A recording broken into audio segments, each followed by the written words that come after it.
Hey everyone, Mr. Robinson here, and welcome to the Monday Mystery. This is where I make videos that are not movie reviews, but rather TV reviews, video game reviews, occasionally, and an occasional playthrough, or a skit, or just some other random video that's not a movie review.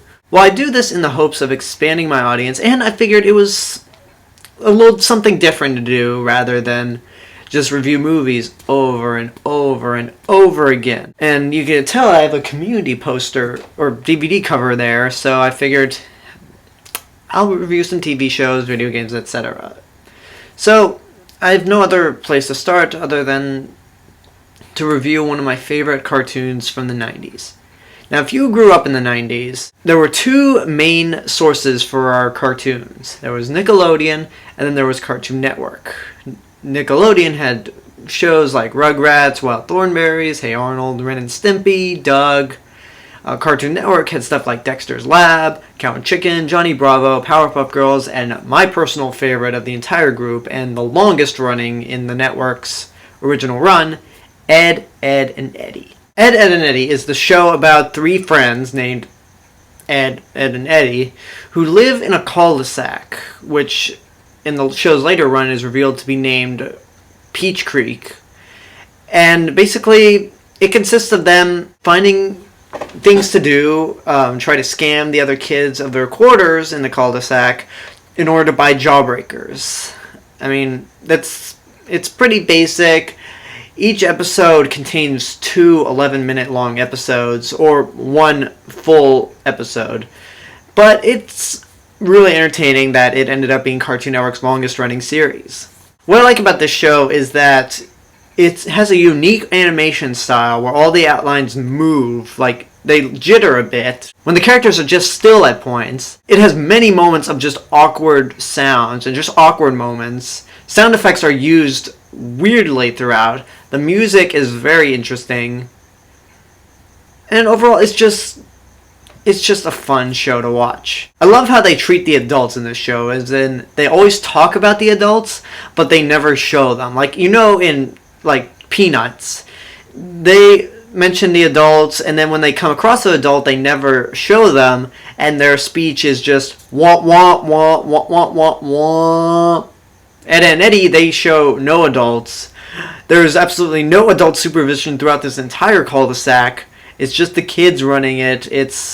I guess it would be every kid's dream. And then we got the characters. We got the Eds, and we got the other kids of the cul-de-sac. Starting with the Eds, we've got Ed with one D. He's basically the real dumb guy. He's big, he's got one eyebrow, no chin, and he's basically Superman strong. Like, he can lift anything without a problem. Basically, he's basically a wild dog. He's indestructible, he's kind of stupid, he's super strong, but you can't help but love him. Then we got Ed with two Ds, or better known as Double D, who is basically the brains of the group. He's very precise on his words, he's very intelligent, but sometimes he can be weak to the point where he's stupid.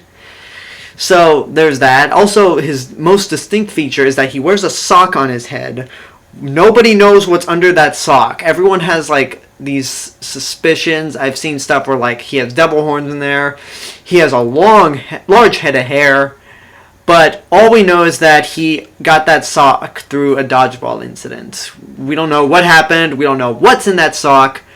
But that's the fun thing. It's basically the briefcase in Pulp Fiction. You don't know what's in it, but you like to keep the mystery going. Everyone can come up with their own conclusions.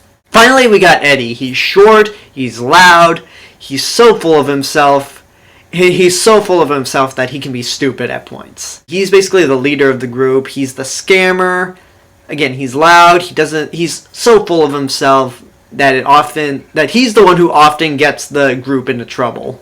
If it's not Ed doing something really stupid, it's Eddy's enormous ego ruining things for everyone. So basically you got three idiots, all of them stupid for different reasons. And then we got the other kids of the cul-de-sac. In no particular order, we have Kevin, who is basically the bully towards the Eds. He wears red cap, he's got a green long sleeve shirt, he rides a bike everywhere, and every time he comes across the Eds, he has to call them dorks. And for you kids out there, if you don't know what dork means, look it up.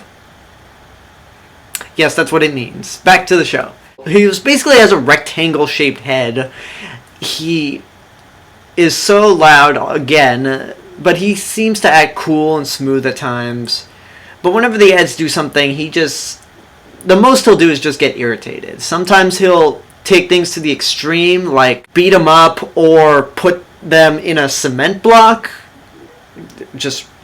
I know, the show's weird. But most of the time, he'll just get irritated by them. Now, the person you don't want to piss off is Ed's little sister, Sarah. These two do not look like they are related at all, but Sarah is loud, she's a spoiled brat, and she will not hesitate to beat the shit out of anyone who pisses her off. I mean, the Eds, they do a lot of stuff. Eddy will aggravate her the most, but you'd think that he would have learned not to piss off this little girl. Because, again, she will beat the shit out of him. Though she does, only in like 2 episodes, it's been shown that she has an occasional crush on Double D. But that sort of seems to not go anywhere that much. A full episode's dedicated to that in Season 1, and there's like half a moment where we see that at the end of Season 2, but really not much else there. Joining Sarah, we have little Jimmy. He wears a baby blue long sleeve shirt. He wears this retainer that's basically it's like his head is Saturn and there's a ring around him. He's really weak. He's basically the baby of the group. Not really annoying. He's very innocent. I mean, he's a little kid. Nothing much to him. Then we've got Naz. She's the one that all of the guys, well, not all of them, but most of the guys in the show go after. She has big lips. She's blonde. Throughout the series, it's shown that she's not too bright because she's blonde. But, I mean, she's kind of good looking for an animated character. And she's the occasional love interest for everyone, mainly Eddy. Then we have Johnny, who's this weird kid whose best friend is a piece of wood named Plank. When he's not hanging out with the kids, he's usually off with Plank.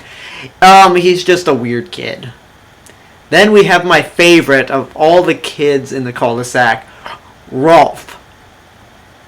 Where did this guy come from? I mean, he's really tall, he's got long feet, he has blue hair. Who knows what country he's from? He's very old-fashioned. He has a farm with cows, goats, chickens, pigs, bunnies.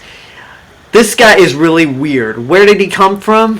What foreign country is he from? Nobody knows. It's something you just gotta make up or just go with what weird customs this guy has. Then we have another character amongst the kids in the cul-de-sac, but I don't need to talk about it because I actually have him with me as a special guest.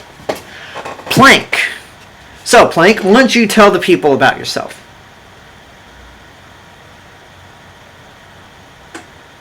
Well, I did not know that. Okay. Alright, thank you, Plank, and I'll get out of here. So that's Plank for you. And then last but not least, we have the Kanker Sisters from the trailer park. May, Marie, and Lee Kanker. They live in the trailer park, they are obsessed with ketchup, and they're basically the people that the cul-de-sac kids fear the most, and they are madly in love with the Eds. So madly in love that they love to torture them. Don't know why, don't know what logic that makes. But basically they're sort of parallels to the Eds. Lee is the leader, she has red hair and that covers up her eyes. Marie is like the craziest, I think, but she has blue hair and is probably the most sensible. And May is the dumbest one, and she has blonde and is kind of basically a doofus. Not much to describe about the Kanker Sisters except they're fucking crazy. So a lot of the show's episodes are very very schizophrenic. A lot of things don't make sense when you watch them, but that's sort of the charm of this show. The show establishes that it has no rules. The very first scene of the entire series, the Eds try to knock down a beehive with baseball bats. They are on the run. Ed and Double D get stung like crazy, and they are basically giant balloons. Then you see them begging for water, and the sun is doing everything it can to be a dick to them and keep them from getting into shade. And with that nonsensical description I made that you probably didn't get, you know that the show has no rules at all. The series' original run from seasons 1 to 4 were basically about them in the summertime, them just doing a bunch of crazy stuff and so on. Season 5 takes place in the fall, where you find out they go to school, they go to middle school, though for some reason Sarah and Jimmy are much younger, yet they go to a middle school. That doesn't make a whole lot of sense. That is probably the weakest of the series. I mean, as the show went on, it started to get less and less better. I mean, I still watched it, still liked it, but the best episodes were from the original run, seasons 1 and 4. There were 4 specials also. We got a Christmas episode that I actually put in my top 15 favorite Christmas specials when I made a video of it for my other channel last year. It's cute. That's pretty much it. We got a Valentine's Day episode, which not much to say about that. A Halloween episode, which is basically sort of like Ed goes on a drug trip. He doesn't take drugs, but he hallucinates a lot of the time. We got another one where Cartoon Network at this point had like a weird obsession with alien invasion specials. So they said, hey, creators, make a special about, quote, aliens, unquote. And just air it. And then we got a TV movie, Ed and Eddy's Big Picture Show, which it's pretty funny. It was like basically what the original run was like, mainly the first 2 seasons. We still don't know what's under Double D's head, but we're introduced to Eddy's brother, who is, again, talked about a lot in the movie. We actually see him, and it's a nice conclusion to the series. I'd like to talk about some of my favorite episodes, but I'm going to be here all day if I try to talk about them. Mainly, I'll try to pick out some of them and just like briefly describe them. There's an episode where they go in this haunted house that I found pretty funny. There's one where Ed gets grounded, and one scene actually has his parents remove the staircase because Ed lives in a basement. And the parents took down the staircase that leads up to the main floor of the house because he's been grounded. Oh, what else? Mainly every episode from season 1 I love. Season 2 we've got... Those are mainly the main episodes that I can think of off the top of my head. All the season 1 episodes I feel are my favorite, or are the best in my opinion. The show's goofy. If you're a grown adult, then there's no reason for you to watch the show. If you're a kid from the 90s, you remember how awesome the show was. And yeah, Ed and Eddy is probably my favorite Cartoon Network show in the original run. So yeah, this has been the Monday Mystery. Leave a comment if you've seen the show, if you remember it. Subscribe to my channel for more mystery videos and movie reviews in the future. Check out my other channel, AlexG8462. Yeah, I'll be back next week with, I don't know, another mystery video. I mean, it's called Mystery Monday for a reason. I'm Mr. Robinson, and I'll see you guys later.